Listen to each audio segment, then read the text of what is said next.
Well, listen, I hope I managed to be convincing there as to I knew what Wicked is all about, because I've never seen it. Which you were horrified by. I am horrified at all of you on this panel. For I have watched it. You have what? I've watched Your it. exact. I've seen Wizard of Oz with Judy Garland. Does that count? I don't even know what that means. See? No. So what's the scoop then? So you've got Glinda, Elphaba, green, pink.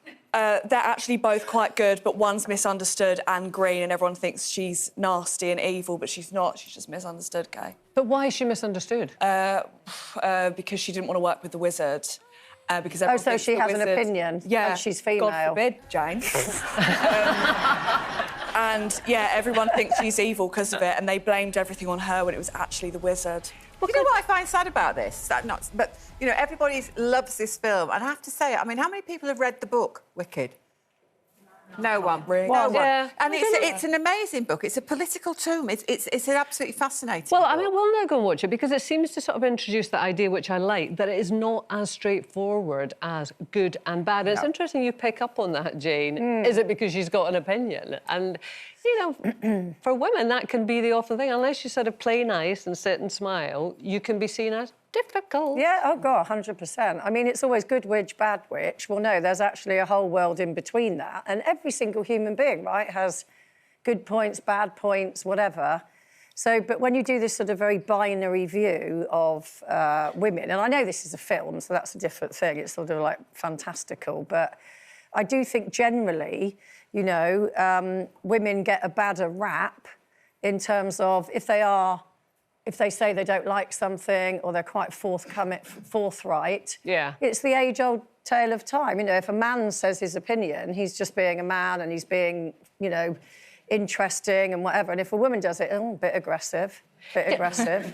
I mean, well, God, that is really interesting to get that response from the audience. I mean, I would agree with you, my generation. Do you agree with that, Grace? Do you still think that's the case? I think so, yeah. Really?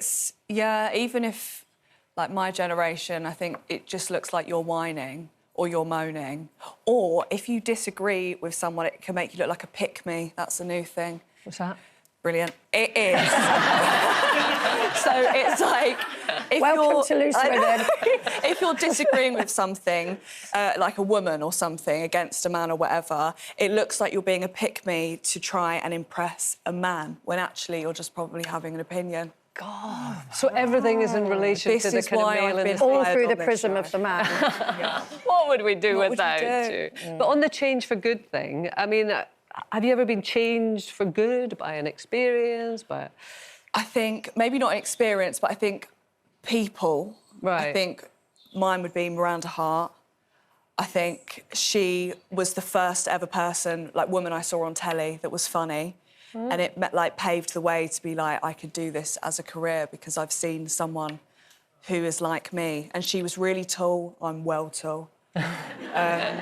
And boys didn't really like her. They didn't really like me. So I feel like we bonded a little bit. And I just learned how to be funny from her. So blame Miranda Hart if you don't find me funny. Oh, I love Miranda Hart, I have to say. Jane, have you got... I don't know if I've got one of these stories, to be honest. Well, I suppose it's more about... It didn't necessarily make me change, but it was a pivotal moment. You know, I'm at this little state primary and the headmaster always kept saying to me, he said, you're not going to stay in this town. You're going to go and do something else.